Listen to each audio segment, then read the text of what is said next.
నమస్తే అండి తెలుగు ప్రజలకు. నా పేరు ఎక్సైటీ వెంకట్. మనం చూసుకుంటే సజ్జనార్ పైన హరీష్ రావు చేసిన కామెంట్స్ బాగా వైరల్ అవుతుంది. అయితే కాంగ్రెస్ కండ వేసుకోవచ్చు అన్న వ్యాఖ్య కావచ్చు.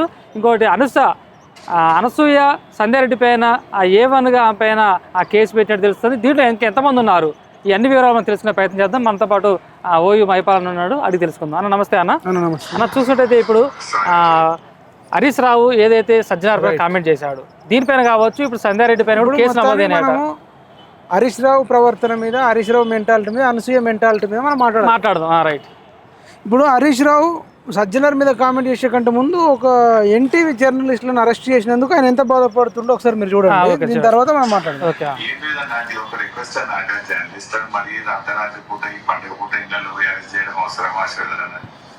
మా రిక్వెస్ట్ ఏంటంటే ఫాలో ద డ్యూ ప్రొసీజర్. వాళ్ళేం క్రిమినల్స్ కాదు, టెర్రరిస్టులు కాదు కదా. రేపు అది పండుగ అరెస్ట్ చేయండి. అంత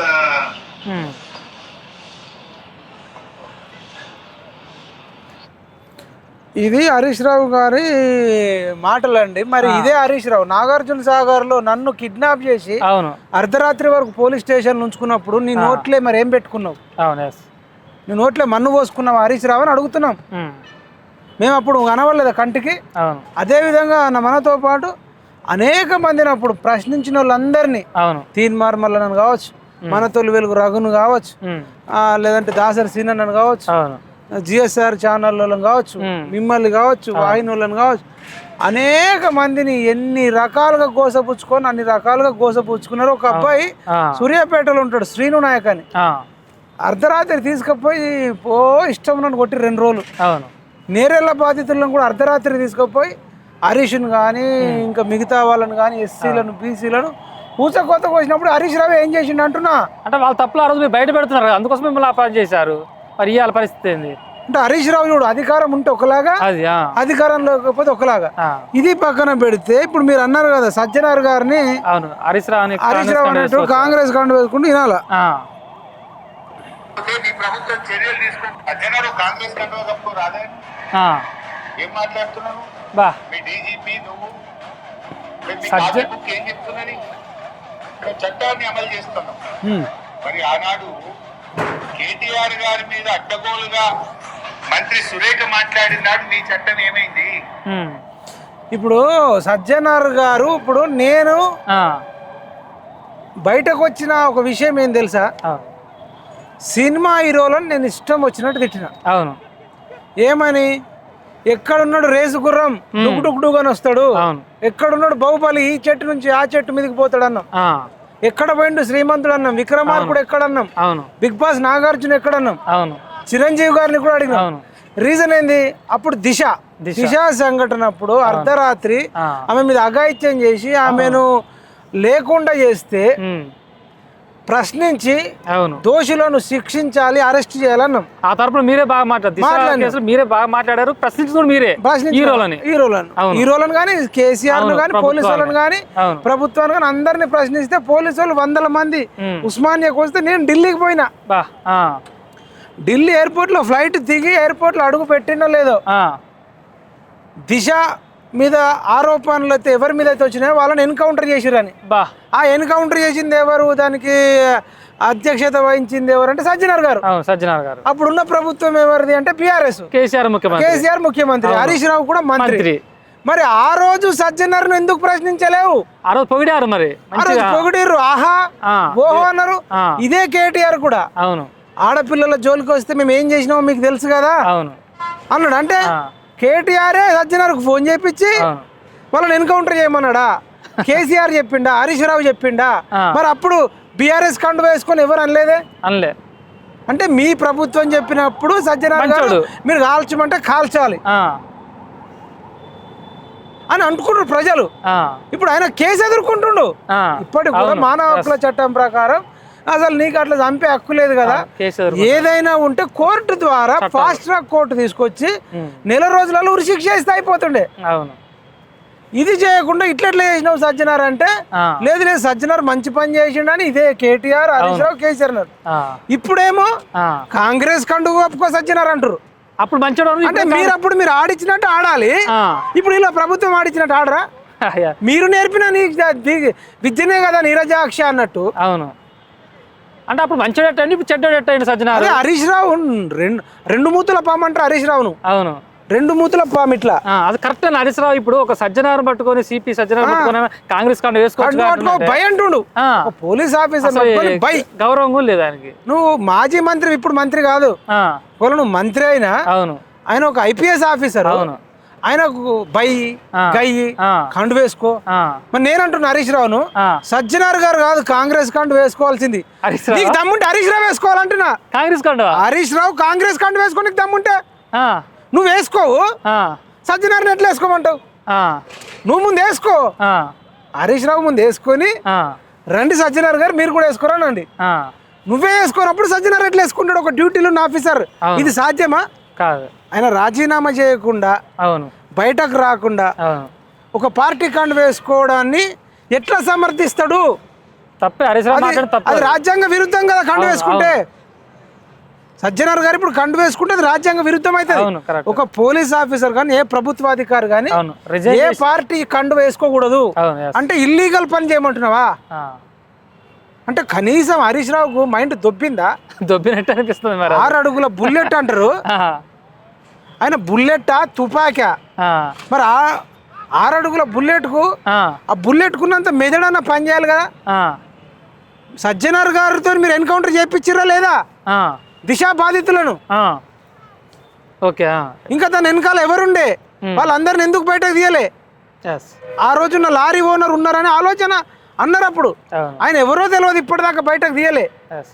అప్పటికప్పుడు హాట్ స్పాట్ గా చేయాల్సిన అవసరం ఏమొచ్చింది? నువ్వు ఫాస్ట్ ట్రాక్ తీసుకొచ్చి నువ్వు ఎందుకు చేయాలి? ఒకటి, దిశకు కాకుండా మానస అని వరంగల్లో ఒక అమ్మాయి మీద అయింది. తర్వాత టేకు లక్ష్మి అని ఆసిఫాబాద్ జిల్లాలో ఒక దుర్మార్గులు ఆమెను కాళ్ళు చేతులు నరికి రేప్ చేసిర్రు. మరి వాళ్ళ మీద ఎటువంటి యాక్షన్, ఎటువంటి శిక్షలు లేవు. అట్లా వామన్ రావు దంపతులను నడి రోడ్డు మీద బీఆర్ఎస్ పట్టినప్పుడే నరికిరు. ఇట్లా అనేక మంది ఇదే సిద్దిపేటలో అనేక మంది సిఐలు ఎస్ఐలు కాల్చుకొని ఆత్మహత్యలు చేసుకున్నారు. హరీష్ రావు హరాస్మెంట్ ప్రభుత్వంలో చాలా మంది చనిపోయారు, పోలీసు వాళ్ళు చనిపోయారు. మరి అప్పుడు అన్ని ఎటువైనాయి? తాండూరులో ఒక ఎస్ఐ ఊరేసుకున్నాడు అన్నారు. అంటే బీఆర్ఎస్ హయాంలో అంటే పోలీసులే ఇట్లా అయింది. ఒకటి కొండా సురేఖ అంటుండు. కొండా సురేఖ అప్పుడు నీ చట్టం ఏమైంది అంటున్నావు. అసలు సజ్జనార్ గారిని అడిగే ముందు కేసీఆర్ని అడగాల నువ్వు. ఎందుకని కొండా సురేఖకు ఆరతి పట్టి బొట్టు పెట్టి శాలువ కప్పి పండ్లు చీరలు అన్ని పెట్టిందే కేటీఆర్ యొక్క తల్లి తండ్రి. కేటీఆర్ తల్లి కేటీఆర్ తండ్రి ఎవరు? కేటీఆర్ తండ్రి కేసీఆర్. కేసీఆర్ కు లేని బాధ నీకెందుకయ్యా నొప్పి? నెత్తికి లేదు బాధ, కత్తికి లేదు. హరీష్ రావుకి ఎందుకు అంటున్నా? అవును, ఇప్పుడు సురేఖ గారు చేసింది తప్పైతే, సురేఖమ్మ మీద ఆమె క్రైమ్ అయితే, మరి రావమ్మ రాని ఇంట్లో పిలిచి ఆరతిచ్చి బొట్టు పెట్టి చాలువ కప్పి కేటీఆర్ వాళ్ళ అమ్మ మరి శోభమ్మ, మరి కేటీఆర్ యొక్క తండ్రి కేసీఆర్ వాళ్ళే రాజమర్యాదలు చేసి మంచిగా అన్ని ఇచ్చి మంచిగా యోగక్షేమాలు మాట్లాడుకుంటూ సోఫాలో కూర్చొని మేడారం జాతరకు రండి కేసీఆర్ గారు అంటే మంచిగా మాట్లాడుకున్నారు. ఈ హరీష్ రావుకి ఎందుకు నొప్పి అంటున్నా? ఈ విషయంలో మాత్రం హరీష్ రావు సిపి సజ్జనార్కి సారీ చెప్పాలంటారు మీరు, పోలీస్ డిపార్ట్మెంట్ కూడా ఆయన క్షమాపణ చెప్పాలి. పోలీస్ డిపార్ట్మెంట్ కి చెప్పాలి, సజ్జనార్ గారికి చెప్పాలి. ఈ విషయంలో ఓకే. కేసీఆర్ గారికి లేని బాధ నీకెందుకయ్యా? రైట్. వాళ్ళు సురేఖ గారు కేసీఆర్ గారు కలిసిపోయారు కదా, ఆ రెండు కుటుంబాలు కేటీఆర్ ఫ్యామిలీ కేసీఆర్ ఫ్యామిలీ కలిసిపోయినప్పుడు హరీష్ రావుకి ఎందుకు నొప్పి అంటున్నా? రైట్. అని ఒక వీడియో మీకు పెడతాను. దానికన్నా ముందు బెంగళూరులో విషయం జరిగింది. ఈ విషయం వీడియో చూడండి.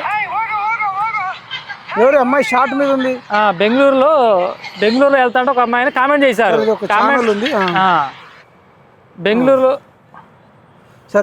బెంగళూరులో వెళ్తా ఉంటే కామెంట్ చేశారన్న. కామెంట్ చేస్తే అంటే పైకి డ్రెస్ కామెంట్ చేస్తే ఇక్కడ హోమ్ గార్డు, మహిళా హోమ్ గార్డు ఉంటే వాళ్ళని మందులు ఇచ్చింది వెళ్ళారు వాళ్ళు. అబ్బాయిలే.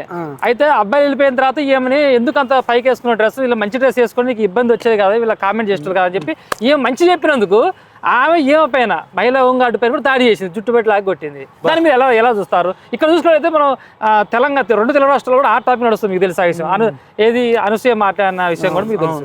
ఎలా చూస్తారు మీరు దాన్ని? ఇది ఎంత దారుణం అంటే ఇటు అనసూయ గానీ లేకపోతే ఇప్పుడు బెంగళూరులో చేసిన అమ్మాయి గానీ ఏందండి దారుణం. అప్పట్లో మహాత్మా గాంధీ అన్నాడు, అర్ధరాత్రి ఒక ఆడది ఒంటరిగా నడుచుకుంటూ పోతే స్వతంత్రం వచ్చినట్టు. అవును ఎస్ అవును ఇప్పుడు కొద్దిమంది ఆడవాళ్ళు అవును మిట్ట మధ్యాహ్నమే చెడ్డీలు వేసుకొని మిడ్డీలు వేసుకొని టీ షర్ట్లు వేసుకొని అవును హాఫ్ టీ షర్ట్లు వేసుకొని శరీరాలు కనబడేటట్టు వేసుకొని తిరుగుతూ కొద్దిమంది యువకులు ఆమెను ఇట్లా టీచ్ చేస్తే కాపాడిన పోలీస్ అధికారిని పట్టుకొని కొడుతుందంటే ఇక ఎటువైనట్టు అంటే పక్క గాంజాయో డ్రగ్స్ మందో తీసుకొని ఉంటది. అది కాకుండా ఇప్పుడు పైకి డ్రెస్లు వేసుకోవద్దు దాడులు జరుగుతున్నాయి. ఇదేం అప్పుడేమో అప్పుడు రజాకారుల టైంలో చీరలు ఇప్పినందుకు రజాకారుల మీద తిరుగుబాటు జరిగినప్పుడు బరివత్తల బతుకమ్మ ఆడిపించినందుకు తిరుగుబాటు చేశారు. ఇప్పుడు వీళ్ళే బరివత్తలు తిరుగుతామన్నాక ఏం చెప్తావు? నిండా కప్పుకోమంటే ఇప్పుడు కప్పుకోమంటే యుద్ధాలు వస్తున్నాయి. ఏది మరి కేసులు కొట్టడాలు. ఇప్పుడు హైటెక్ సిటీ గచ్చిబౌలి సైడ్ పోతే అవును కొద్దిమంది అమ్మాయిలు తప్పదాగి అసలు సోయి లేకుండా డ్రైవర్లు నడిపించేటప్పుడు కూడా వాళ్ళని టార్చర్ పెడతారట. ఇటు తిప్పు అటు తిప్పు అని కారులోనే కక్కుకోవడం, ఇష్టం వచ్చినట్టు బిహేవ్ చేయడం, ఇట్లా చేస్తున్నట్టు. అంటే రోజులు ఎట్లా అయిపోతున్నాయి. కొద్దిమంది గంజాయి తాగి డ్రగ్స్ తాగి కూడా చెప్పిన ట్రాఫిక్ కానిస్టేబుల్ మీద కానీ హోంగార్డుల మీద కానీ కానిస్టేబుల్ మీద కానీ మరలబడుతున్నారు. యువత కూడా అట్రాక్ట్ అయిపోతుంది. దీన్ని ఎట్లా అరికట్టాలంటే ఏం చేయాలి? మీలాంటి వాళ్ళు ఏం చెప్తారు సలహాలు ప్రభుత్వాలకు కానీ అర్ధరాత్రి అయినా డే టైంలో అయినా ఆడవాళ్ళైనా మగవాళ్ళైనా అర్ధనగ్నంగానో నగ్నంగానో ఈ తిరుగుడాన్ని బ్యాన్ చేయాలి. ఒక చట్టం తీసుకురావాలి. అదే విధంగా పురుషులకు కూడా హక్కులు కావాలి. ఇట్లా తప్పదాగి కాక్కొని అబ్బాయిలను టార్చర్ పెట్టి మళ్ళీ అబ్బాయిల మీదనే కేసులు పెడుతున్నాను రేపు చేయబోయండి అని ఇట్లాంటి వాళ్ళు కూడా ఉన్నారు కొందరు. ఇప్పుడు సంజయ్ రెడ్డి ప్రశ్నించేందుకు ఆమె పైన కేసులు అయినాయి, మరి మీ పైన కూడా కేసులు అయినాయి ఉండొచ్చు. 43 మంది 73 మంది అంటారు. ఇప్పుడు A1 గా సంజయ్ రెడ్డి అక్క పేరు పెట్టిరు. తర్వాత నా పేరు ఉండొచ్చు, మీ పేరు కూడా చెప్పలేము, లిస్ట్ అవుట్ అయితే వెళ్తుంది. కానీ మేమైతే తీవ్రంగా ఖండిస్తున్నాం. సంజయ్ రెడ్డి అక్క గారు బట్టలు నిండుగా కప్పుకోండి అని చెప్పినందుకు సంజయ్ రెడ్డి అక్క మీద కేసు పెట్టడాన్ని మేము తీవ్రంగా ఖండిస్తున్నాం. లీగల్ గా ఎదుర్కొంటాం. అనసూయ ఆమె బట్టలు ఇప్పుకొని తిరగంటే ఆమె మీద కేసు లేదు. బట్టలు నిండుగా కప్పుకోరంటే ఆమె మీద కేసు ఉంది. మంచి చెప్తే ఎందుకు కేసు మంచి చెప్తే మంచికి రోజులు లేవంటున్నా. చెడు చెప్పినోడికే చట్టాలు పనిచేస్తున్నాయా అనేటట్టుంది పరిస్థితి. చూద్దాం మరి కోర్టులోకి వెళ్తే కోర్టు ముందు మరి మేము కూడా అనసూయ ఏవైతే రెచ్చగొట్టే వ్యాఖ్యలు ఉన్నాయో మందు తాగితేనే కిక్ వస్తుందా, నన్ను చూస్తే కిక్ రాదా ఇట్లా అనడం, మీరు దాని మీద కూడా అవన్నీ అడుగుతాం. మేము కూడా జడ్జి గారికి చెప్తాం కదా, ఇగో ఇట్లా అంటుంది, నేను నా భర్త తప్ప అందరూ అన్నదమ్ములే అంటుంది, మళ్ళీ నగ్నంగా ఉన్న ఏం కాకూడదు అంటుంది, స్విమ్మింగ్ షూట్ లో పెట్టి ఇగో ఈ డ్రెస్ చూడండి, ఈ వీడియోలు చూడండి అని చెప్పి ఇంత గొడవలు జరుగుతున్న మధ్యలోనే ఎక్స్పోజింగ్ వీడియోలు పెట్టడము, ఇవన్నీ కూడా మేము కోర్టు దృష్టికి తీసుకెళ్తాం. ఇది చూద్దాం మరి ఏం జరుగుతున్నది కూడా. ఏదైతే హరీష్ రావు సజ్జనార్ పైన చేసిన కామెంట్స్ కూడా తీవ్రంగా మైపాలన్న ఖండిస్తున్నాడు. దాన్ని క్షమాపణ చెప్పాలి పోలీస్ డిపార్ట్మెంట్ కానీ ఆ సజ్జనార్ గారికి క్షమాపణ చెప్పాలి. అదేవిధంగా అనసూయ ఏదైతే సంజయ్ రెడ్డి పైన పెట్టిన కేసు కావచ్చు, ఆ మిగతా వాళ్ళపైన కేసులు పెట్టిన విషయాన్ని కూడా ఆ మైపాలన్న తీవ్రంగా ఖండిస్తున్నాడు. మంచి చెప్తే మా పైన కేసులు పెడతారంటూ ప్రశ్నించడం జరుగుతుంది.